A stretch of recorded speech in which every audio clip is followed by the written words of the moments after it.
Hello everyone, my name is Nguyễn Lê Phương Thảo and today I'm so glad to see you again in this lesson. Cô xin chào tất cả các em, cô tên là Nguyễn Lê Phương Thảo. Cô rất vui khi được gặp lại các em trong bài học ngày hôm nay. Now, to start our lesson today, let's play a game to warm up. Look at the pictures and tell me what's this? It's our solar system. We have 8 planets in solar system. And what are their names? Let's come to a quiz. You will have 5 questions. For each question, you will have a description of a planet in our solar system. You listen to each description and guess the name of the planet in 3 seconds. Các em sẽ có 5 câu hỏi. Cho mỗi câu hỏi, các em sẽ có một cái mô tả về một cái hành tinh trong hệ mặt trời của chúng ta. Các em sẽ nghe mô tả và đoán tên của hành tinh đó trong vòng 3 giây. Are you ready? Now, let's start. The first one. This is the only planet in our solar system that is known to have life. 3 seconds for you. 3, 2, 1. And the answer is Earth, right? Trái đất. Trái đất là hành tinh duy nhất trong hệ mặt trời chúng ta được biết đến là có sự sống. Now, let's come to the second question. This planet is the second brightest object in our night sky. Only the moon is brighter. 3 seconds for you. 3, 2, 1. Time's up. And the answer is Venus. Sao Kim. Sao Kim là cái vật thể sáng thứ hai trên bầu trời đêm của chúng ta, chỉ có mặt trăng là sáng hơn. Now, let's come to the next question. Nearest to the sun, this planet is extremely hot during the daytime and extremely cold at night. What is it? 3, 2, 1. Time's up. And the answer is Mercury. Sao Thủy. Sao Thủy là gần với mặt trời nhất. Hành tinh này cực kỳ nóng vào ban ngày và lại cực kỳ lạnh vào ban đêm. Now we come to the fourth question. The largest planet in our solar system that has many storms and more gravity than Earth. And 3 seconds for you. 3, 2, 1. Time's over. And the answer is Jupiter. Sao Mộc. Sao Mộc là hành tinh lớn nhất trong hệ mặt trời của chúng ta. Nó có nhiều cơn bão và nó có trọng lực hơn trái đất. Now, let's come to the last question. Question number 5. This planet has a surface of red dirt and sharp rocks, and there are signs of ancient floods on it. Now, 3 seconds for you. 3, 2, 1. And the answer is Mars. Sao Hỏa.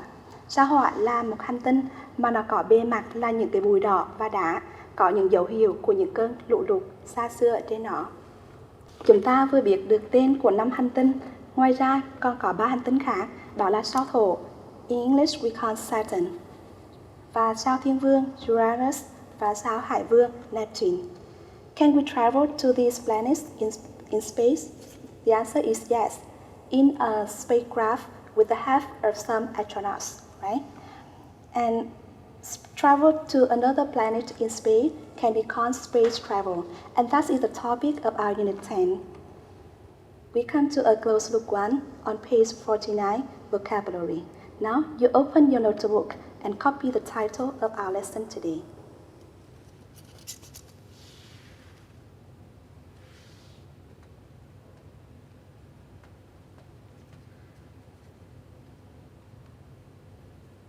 Finish? Now, to have you know more words related to space travel, let's come to vocabulary. Now, the first one.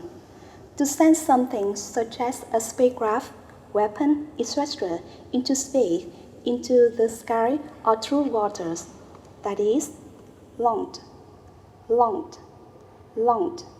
And in Vietnamese, we call phóng, hoặc dùng cho tàu, thuyền thì chúng ta dịch là hạ thủy. Now, we come to the second one. You watch a cliff. You can see the Earth is moving around the Sun. Move around. Another word, we can use orbit, orbit, orbit.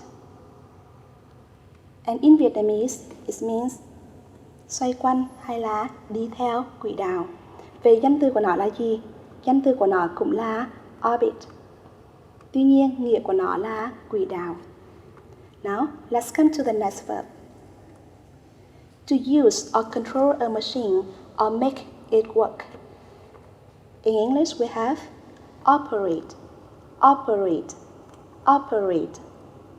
And in Vietnamese, it means vận hành, operate. The stress is on the first syllable. Now, let's move to a noun. Look at the picture. He's an astronaut. He is in space, but he is not inside the spacecraft. And we count the periods of time that an astronaut spends in space outside a spacecraft, that is, spacewalk, spacewalk, spacewalk. In Vietnamese, we have chuyển đi bộ trong không gian, spacewalk. The stress is on the first syllable. Now, let's move to the last word. You watch a clip.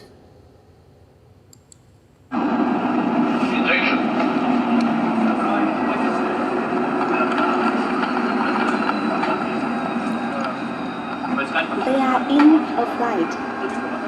The people and things are floating. Right? And how do you call this flight in English? We call it a parabolic flight. Parabolic flight. Parabolic flight. And in Vietnamese, we call it chuyển bay tạo môi trường không trọng lực. Đây là một khái niệm mới nên cô cung cấp thêm một số thông tin cho các em. Đây là những chuyến bay này, nó sẽ được bay theo hình parabol với mục đích là tạo ra một môi trường phi trọng lực để cho các phi hành gia có thể luyện tập và thử nghiệm mà không cần phải bay ra ngoài không gian. Okay, now listen and repeat after me. Launched, launched, orbit, orbit, operate, operate, spacewalk, spacewalk, parabolic flight, parabolic flight. Okay, now you open your notebook and copy down.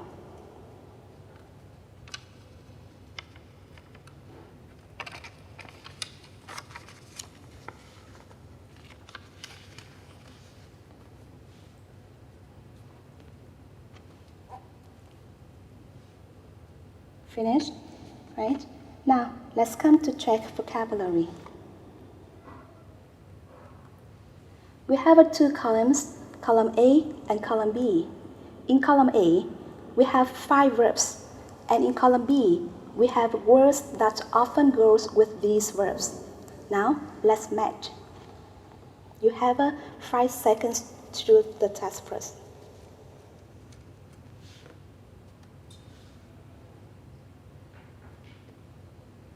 Finished? Now, number 1, to orbit. To orbit the Earth, or you can say to orbit Earth is okay. Có nghĩa là quay quanh quỹ đạo trái đất. Number 2, to launch. To launch a spacecraft, and in Vietnamese it means phóng một cái tàu không gian. Now number 3, to perform spacewalks. Có nghĩa là thực hiện những chuyến đi bộ trong không gian. And number 4, experience a parabolic flight. Trải nghiệm những chuyến bay tạo môi trường không trọng lực. And the last one, to operate a machine. Có nghĩa là vận hành một cái máy. Now, here are some phrases. Now repeat after me. To orbit Earth. To launch a spacecraft. To perform spacewalks. To experience parabolic flights. To operate a machine. Các em sẽ gặp lại các cụm từ này trong các phần luyện tập. Now, so far, we have learned some words related to space travel, and they are divided into two kinds. The first one is verbs, and the second one is nouns, right? To have you use the verbs correctly, let's come to exercise 1 on page 49. Chúng ta đã học những từ liên quan đến việc du hành vũ trụ. Những từ chúng ta học ngày hôm nay được chia thành hai loại. Thứ nhất là động từ và thứ hai là danh từ. Để giúp cho các em sử dụng các động từ một cách đúng nhất, chúng ta cùng đến với bài tập số 1 ở trang 49. Các em cùng lật sách trang 49.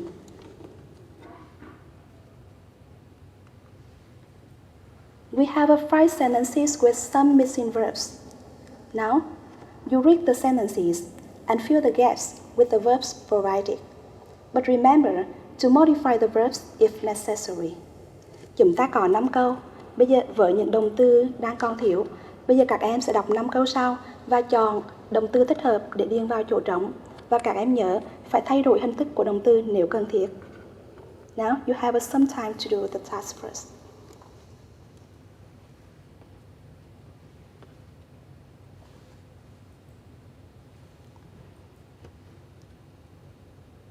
Finish? Let's check. I will give you some keywords. Number 1. It takes 365.256 days for Earth to blank the sun. Mất 365,256 ngày cho trái đất khoảng trống mặt trời. Về động từ ở đây sẽ là orbit. Number 2. Have you ever blank weightlessness? Trạng thái phi trọng lượng. Vậy ở đây động từ chúng ta sẽ dùng đó là experience. Và các em chú ý, trong câu này đang được chia thì hiện tại hoàn thành, nên động từ ở đây phải ở dạng quá khứ phân từ. Vậy chúng ta thêm D. Now, number 3. The spacecraft was blank last week. Một chiếc tàu không gian khoảng trống tuần trước. Vậy động từ ở đây chúng ta sẽ dùng đó là launched. Với nghĩa của câu này, một tàu không gian được phóng lên. Vậy động từ ở đây phải được chia ở dạng bị động. Và ở đây chúng ta chuyển động từ này sang dạng hình thức quá khứ phân từ. Chúng ta thêm ed, launched. Okay. Now, let's come to sentence number 4. In 2014, a robot named Philly, part of Rosetta mission, successfully blank on a comet. Năm 2014, một con robot tên là Philly, một phần của sứ mệnh Rosetta, đã thành công chỗ trống trên sao chổi. Vậy động từ ở đây của chúng ta sẽ là land, hạ cánh. Và ở đây các em chú ý mốc thời gian ở đây năm 2014 đang ở quá khứ đơn, nên động từ land các em thêm ed. Number 5. Would you like to be blank to become an astronaut?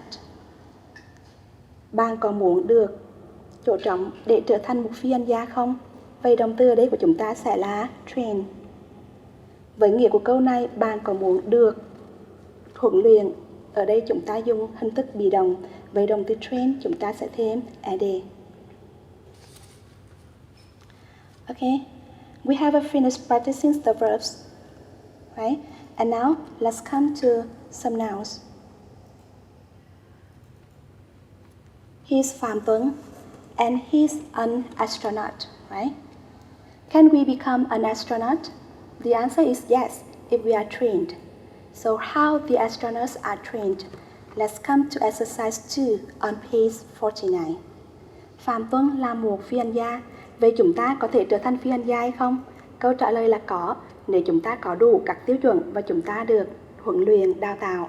Về những phi hành gia được huấn luyện và đào tạo như thế nào, chúng ta cùng đến với bài tập số 2, trang 49.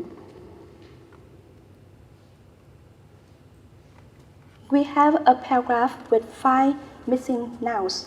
Now, you choose a word or phrase in the box to fill each blank. You have some time to do the task first.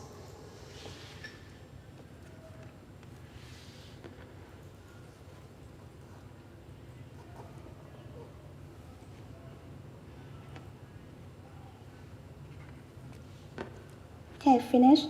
Now let's check. How astronauts are trained. Anyone can apply to train as an astronaut as long as they have a bachelor's degree in science, mathematics, or engineering, experience as a jet pilot, and are in blank. Bất cứ ai cũng có thể ứng cử để được đào tạo thành một phi hành gia, miễn là họ có được một bằng cử nhân về khoa học, toán hoặc kỹ sư, có kinh nghiệm lái máy bay và ở trong một điều kiện. Về ở đây danh từ phù hợp sẽ là good health, ở trong một điều kiện sức khỏe tốt. If they get accepted, there are several phases of training. The first phase requires them to pass a swimming test in blank. Nếu họ được chấp nhận, thì họ sẽ qua nhiều giai đoạn huấn luyện. Giai đoạn đầu tiên yêu cầu họ phải vượt qua một kỳ thi bơi trong. Vậy danh từ đầu tiên phù hợp ở đây đó là flying suit. Họ phải vượt qua một kỳ thi bơi trong một bộ đồ bay. And now the next one. They take blank that produce weightlessness. They also learned about various spaceship systems. And the noun for this gas is parabolic flights. Họ bay những chuyến bay tạo môi trường không trọng lực. Họ cũng học về những cái hệ thống tàu không gian khác nhau. In the second phase, they are trained to blank spacecraft system and deal with emergencies. Trong giai đoạn 2, họ được huấn luyện để chỗ trống, hệ thống tàu không gian và xử lý các tình huống khẩn cấp.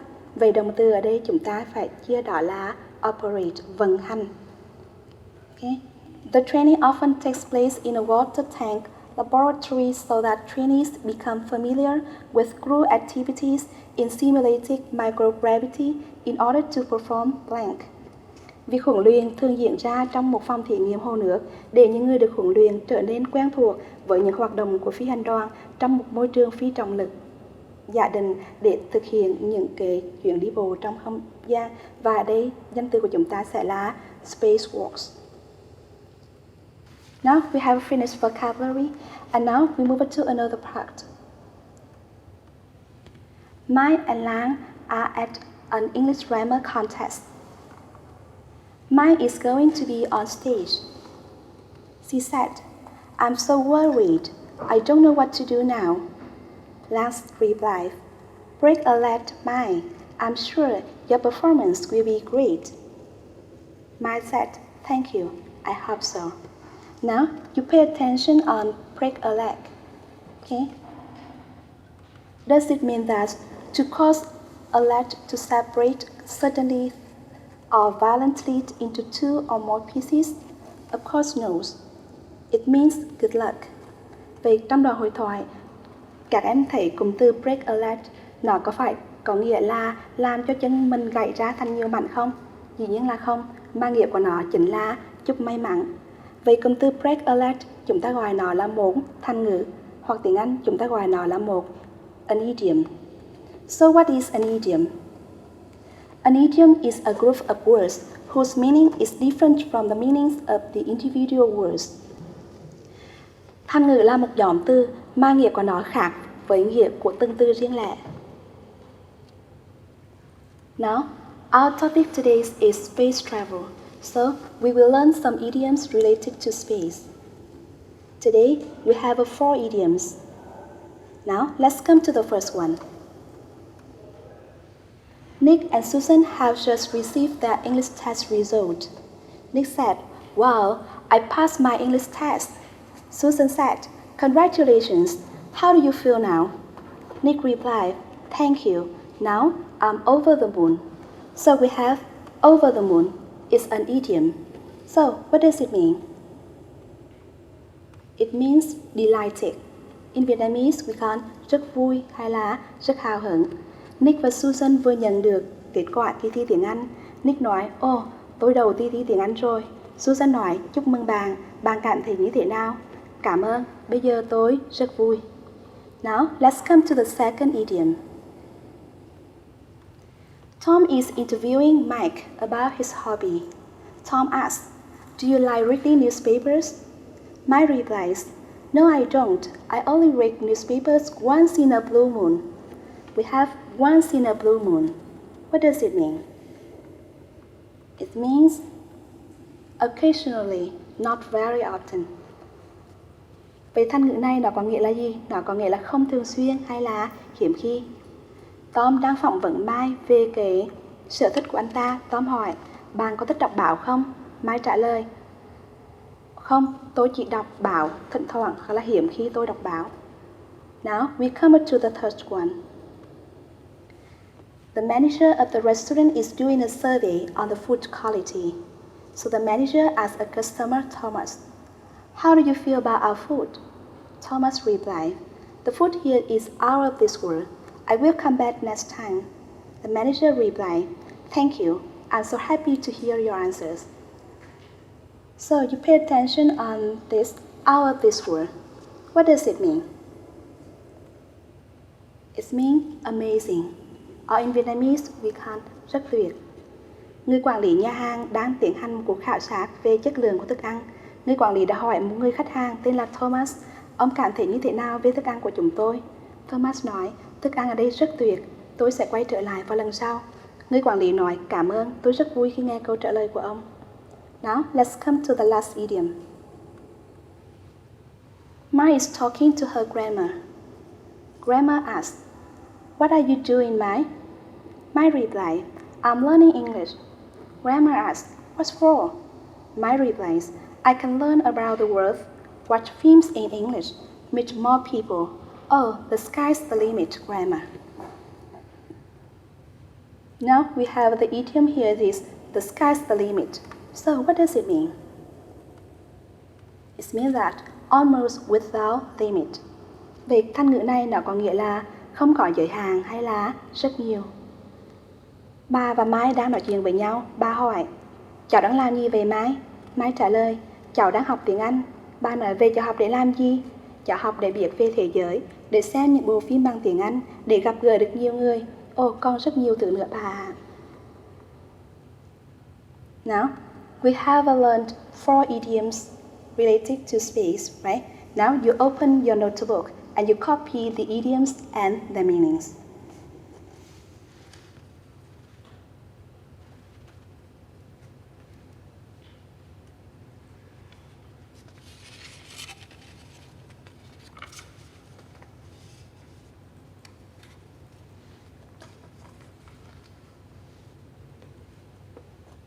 Finish? Now, let's practice.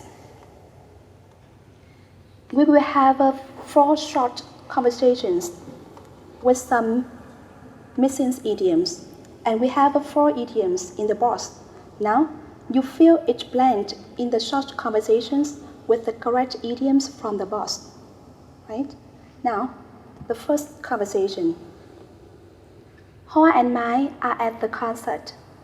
Hoa asks, how do you feel about this concert?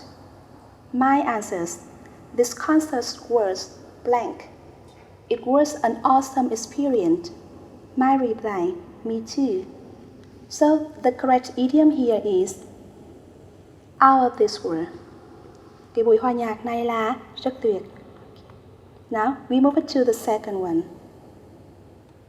Home and Lang are at a restaurant. Lang asks, what will we have for dinner? Home replies, order anything you like on the menu. Blank, tonight.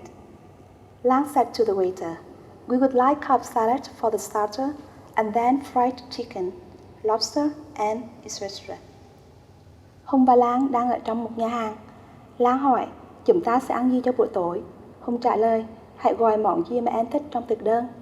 Tối nay, Lang nói với người bồi bàn, chúng tôi muốn món salad cho món khai vị và sau đó là thịt gà và tôm hùm, vân vân. Vậy ở thanh ngữ ở đây chúng ta sẽ dùng đó là the sky's the limit. Không có giới hạn cho tối nay, right? And now, we move on to the third conversation. Today is Lang's birthday, and Nam gives her a birthday cake. Nam said, this cake is for you. Happy birthday. Lang replied, wow, it is terrific. I'm blank. Thanks so much. Nam replied, it's my pleasure. And the idiom here is over the moon. Hôm nay là sinh nhật của Lang và Nam đã tặng cho cô ấy một cái bánh sinh nhật. Nam nói, cái bánh này là dành cho bạn, chúc mừng sinh nhật. Lan nói, ồ, thật tuyệt, tôi rất vui, cảm ơn rất nhiều. Nam nói, đó là niềm vinh hạnh của tôi. Now, we move to the last conversation. Ha and Nhi are at the gym club. Ha said, wow, you look so beautiful. Can you share me your tips? Nhi replies, yeah, I'm very careful with what I eat. Ha asks, how?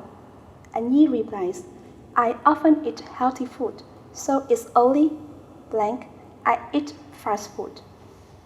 And the idiom here is once in a blue moon. Hà và Nhi đang trong câu lạc bộ thể hình. Hà nói, ồ, bạn trông rất là đẹp, bạn có thể chia sẻ cho tôi một số phương pháp của bạn có được không? Nhi trả lời, ồ, tôi rất là cẩn thận với những gì mà tôi ăn.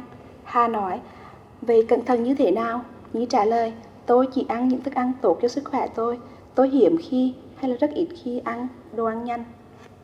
Now, we have finished practicing for the idioms. Let's come to consolidation. Today we have learned some vocabularies, and they are classified into two types. Verbs, we learned launch, orbit, land, operate. And we also learned some nouns, such as spacewalk, flight suite, parabolic flight, right? Moreover, we also learned 4 space-related idioms. The first one is over the moon. It means delighted. The second one is once in a blue moon. It means occasionally. The third one is out of this world. It means amazing. And the last one, the sky's the limit. It means almost without limit. Okay? Now, before we come to the end of the lesson today, now let's look at some homework. Chúng ta cùng đến với phần bài tập về nhà. Các em hãy học thuộc các từ vựng và các thành ngữ, luyện tập sử dụng các thành ngữ một cách chính xác nhất và hãy chuẩn bị cho bài học tiếp theo, đơn vị bài học số 10, phần A Close Look To. Now, that's the end of our lesson today. Thanks for your attention. Goodbye.